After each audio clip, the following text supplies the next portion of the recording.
Florence Meba can't afford to leave anything to chance.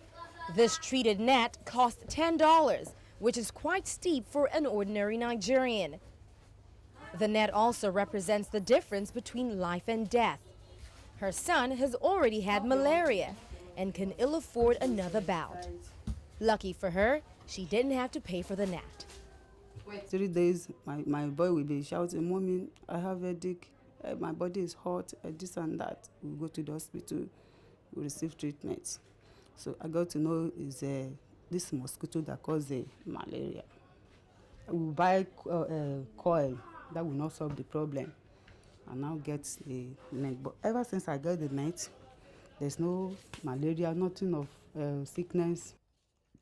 Nigeria records around 100 million malaria cases a year. 627,000 people die. Households that can't afford it fumigate 4 times a year.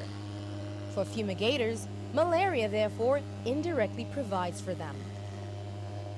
We have high rises that we fumigate.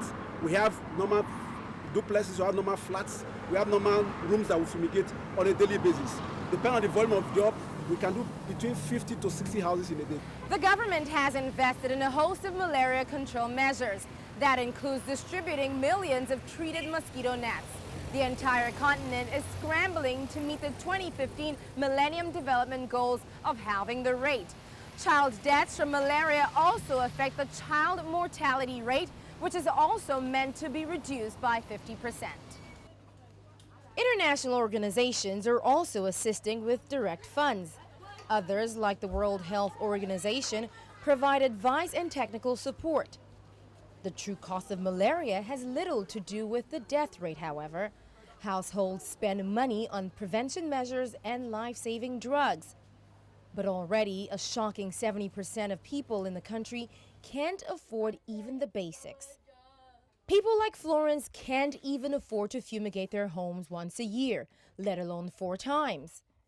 Her only option now is to trust there's no defect in this apparently flimsy barrier.